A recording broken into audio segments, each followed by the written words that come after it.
The central position of the Arabian Gulf in the Middle East has made Dubai an ancient trading port. Food and materials, gold and silver have flowed through it for generations. Today, it's the commercial capital of the United Arab Emirates and major trading center in the Arabian Gulf. Under its ruler, Sheikh Rashid bin Saeed Al Maktoum, it has become one of the most rapidly developing areas in the world. His dynamic policies have greatly stimulated trade and created a host of new projects in all aspects of social and commercial life.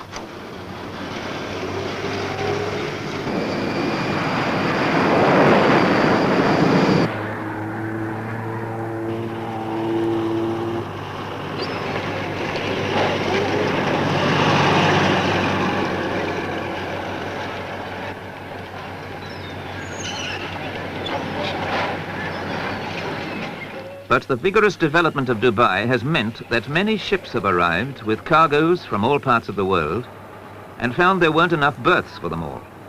They have to anchor out in the Gulf and wait. At one stage, it was common to see over 100 ships lying at anchor, waiting to unload, and sometimes waiting for months.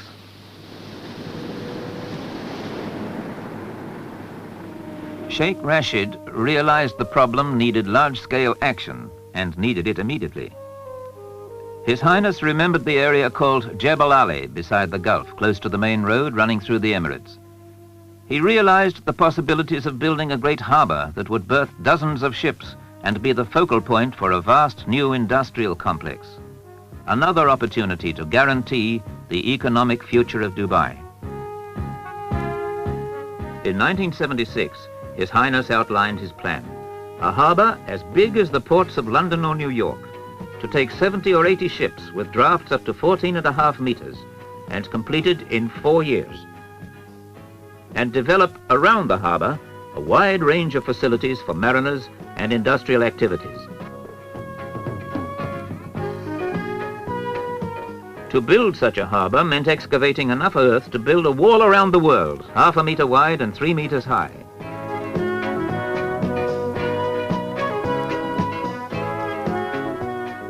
The surface area alone would hold more than 800 jumbo jets. It would easily take 90 Great Pyramids of Egypt.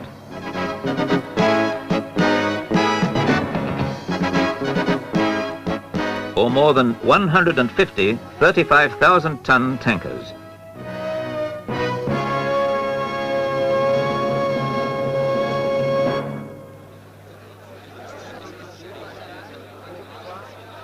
Although investigations had not been completed, the ruler called on world experts to join with him in the great enterprise. His Highness saw the importance of getting on with the job. Any obstacles the investigation might reveal could only be a temporary nuisance. The new harbor would be a permanent asset. This was the gigantic project embarked on when His Highness, with the Crown Prince and the Prime Minister, signed the agreement for work to start in 1976 with Arabian, British and Dutch contractors. This was the vision that was to change this desert by the Gulf into one of the great harbors of the world. Meenah Jebel Ali, the port of Jebel Ali.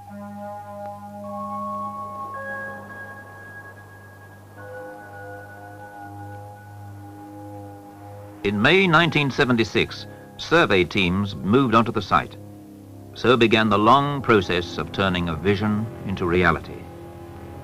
The main road through the Emirates became the road to Jebel Ali, and the desert heard the great project begin.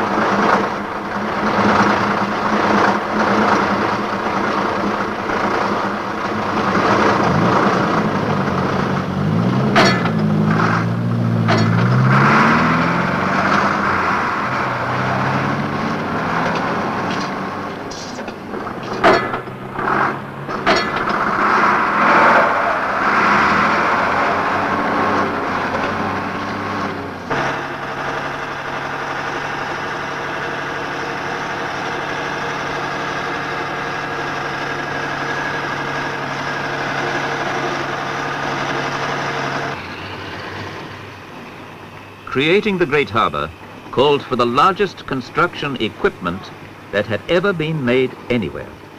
International supply companies received the biggest orders they'd ever had. The sand hills of Jebel Ali began to be reformed by $50 million worth.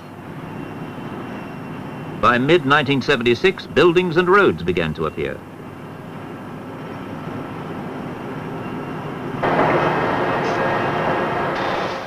On the 21st of June, the first dredger began to eat her way across the beach from the open sea. Meenah Jebel Ali had started.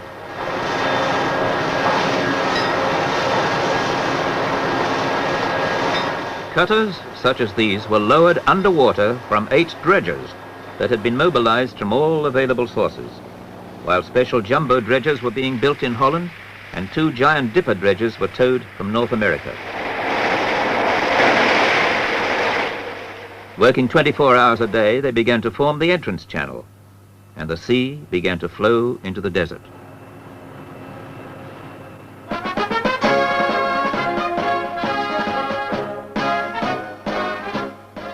At the inauguration ceremony, Sheikh Rashid was able to show the President of the United Arab Emirates, Sheikh Zayed bin Sultan Al Nahyan, the birth of probably the most important project in the Middle East. A project which, with its attendant industrial complex, was a giant stride towards the future prosperity of their emirates. Rather than have the entire harbour ready all at once in 4 years, it was decided to release wharfage for use as the harbour was built in stages. Stage 1, 6 wharves by 1978, and Stage 2, a group of wharves 12 months later, and then groups every 6 months. To provide the wharves and the services they needed, the harbour was designed as a main channel and 2 basins, with its entrance protected by sea walls running out into the Gulf. Stage 1 was to dredge out the entrance channel and the first basin, build 3 kilometers of seawall out into the Gulf to give a protected entrance, complete 5 wharves by 1978, build a further 3 kilometers of wall offshore to contain the main reclamation area, solve all the design and technical problems for the whole harbour, mobilize the necessary plant and labour, and have the next stage well underway. International experts combined on the many design and construction problems. At the Wallingford Research Station in England, a model of the harbour was built to study the effect of waves from the Gulf. The results indicated the best alignment for the approach channel and the seawalls to give maximum protection from wave action to both ships and the harbour.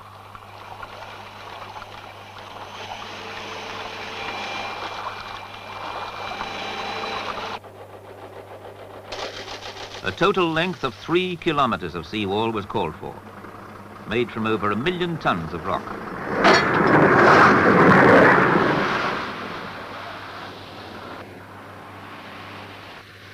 Rock deliveries commenced in September 1976 from quarries 35 kilometers away. Deliveries by a continuous stream of trucks built up from 25,000 to 75,000 tons a week. In mid-1977, the total length of breakwater was extended to over 5.5 kilometers, requiring the delivery of rock to be increased to nearly 4 million tons.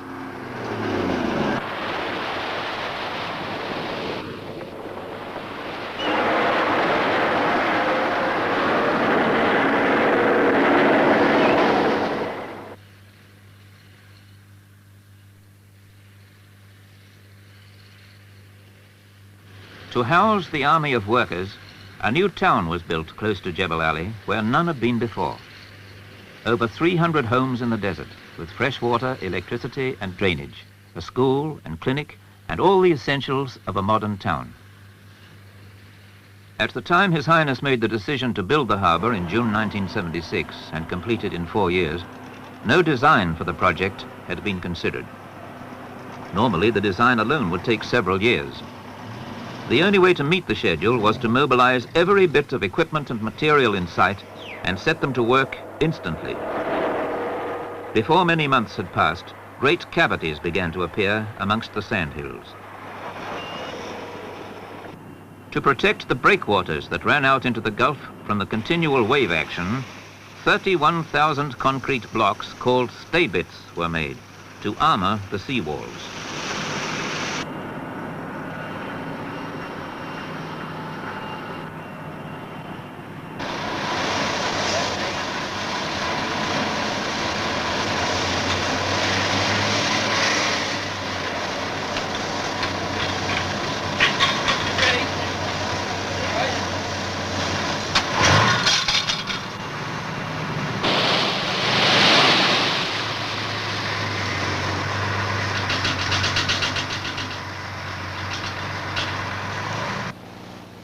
The massive dredging operation had been undertaken by a joint Arab-Dutch company.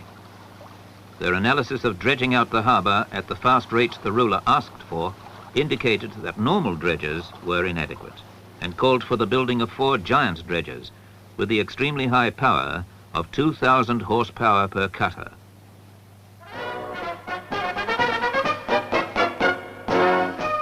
The first 2 were launched in Holland in September 1977.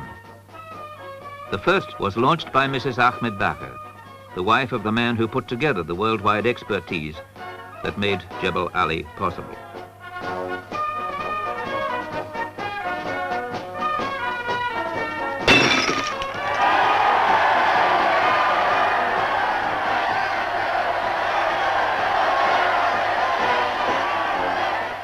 The second jumbo, Jumeirah Bay, was launched by Mrs. Lowry, wife of the general manager of the dredging company.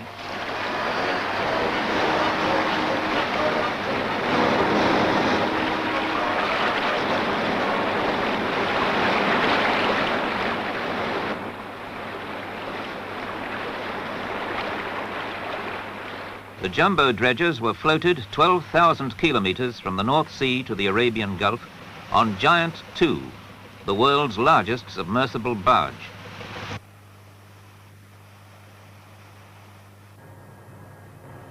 To obtain the required depth for safe entrance to the harbour, the approach channel had to run 18 kilometers out into the Gulf. To keep the American Dipper dredgers working accurately, laser beams were set up ashore to keep them on station, despite the tides and weather. A scientific monitoring organization was established to watch for any possible adverse effects the building of the harbour might have on marine life.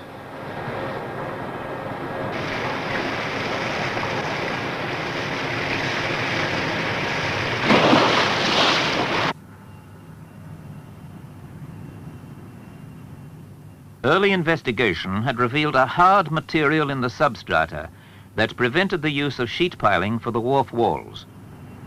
To overcome this problem and still have 5 wharves ready for ships by 1978, a revolutionary wall was designed. The extreme hardness of the substrata had prevented sheet piles from being driven down to more than an average of 13 meters.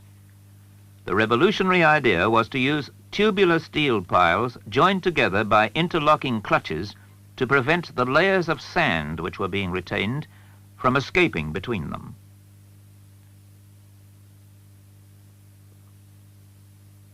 Then place them in position in such a way that the ends achieved a firm grip in the hard substrata.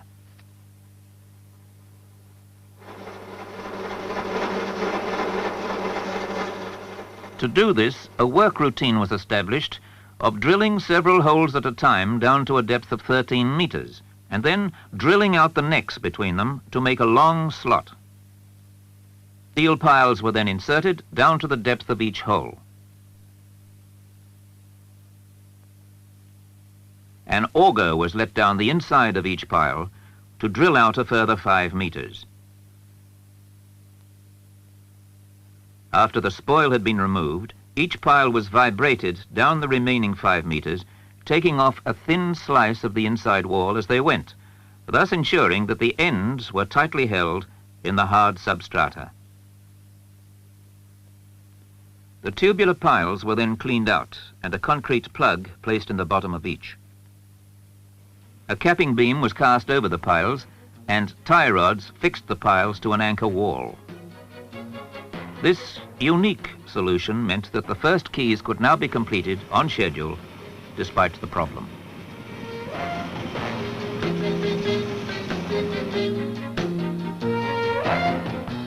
By 1978, an army of equipment was at work.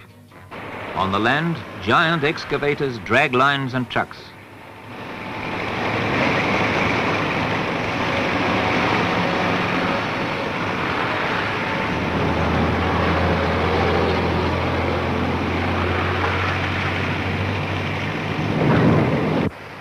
And on the water, a fleet of 8 dredgers with boosters, barges, tugboats and 20 kilometers of disposal pipe.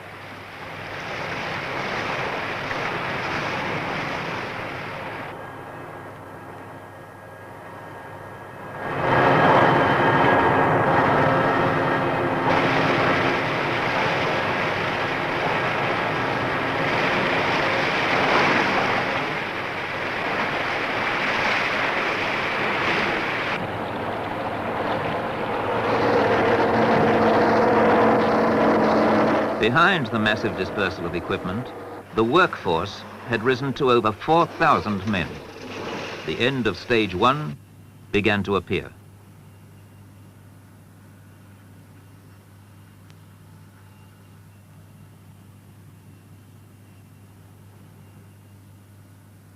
To excavate the basins and keep to schedule, 13 dredgers would have been necessary at once, which was quite impossible in the space available to maneuver them.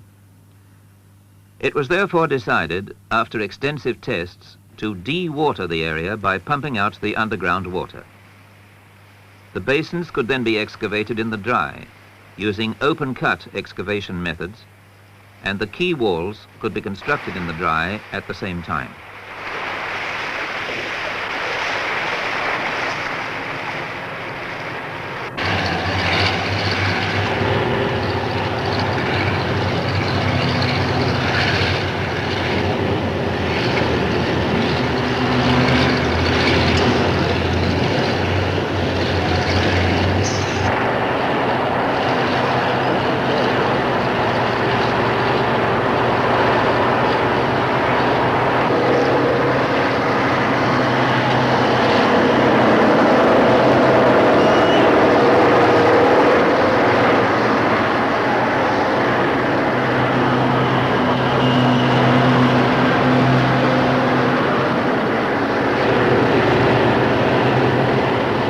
To shorten the trips for the trucks loaded with spoil from the excavating, the main road was raised so that a culvert could be built beneath it, giving the trucks a shorter, uninterrupted run.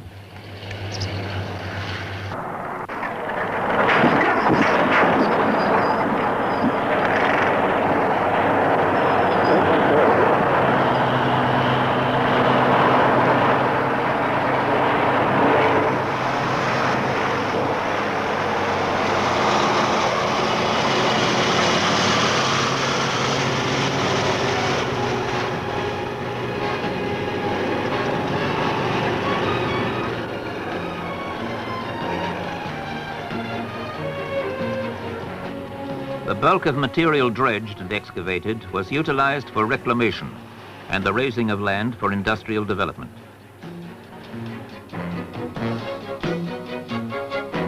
In parallel with the development of Stage 1, intensive studies looked for a wharf wall design for Stage 2, the remainder of the harbour. 13 different designs were considered: logistics, economics, advantages and disadvantages. Evidence and experience finally pointed to an old design dating back to Roman times: mass blockwork, stacks of huge concrete blocks. It was the first time that this type of wall had been built on such a scale in the dry in a de-watered excavation.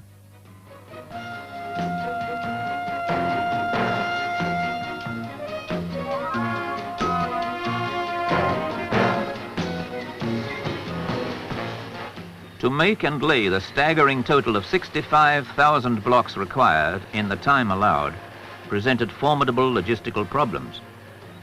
To achieve the schedule, a sophisticated block-making plant was built, incorporating the latest techniques.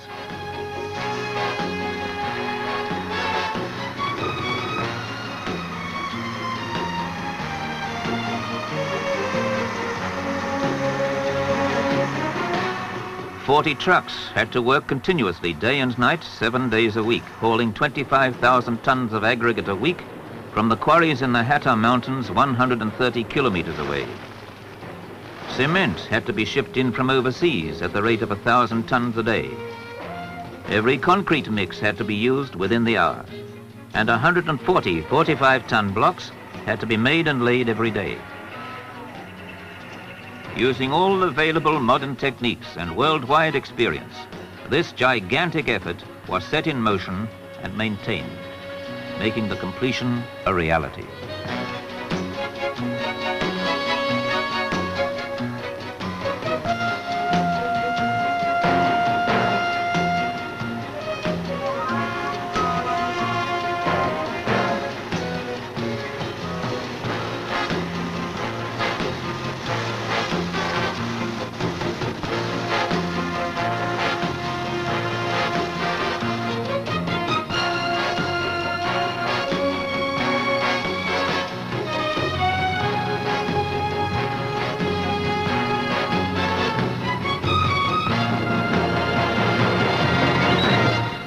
By February 1978, Stage 1 had been completed, on schedule.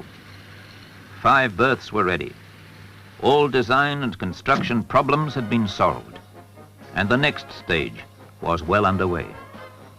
Meenah Jebel Ali was ready to receive ships.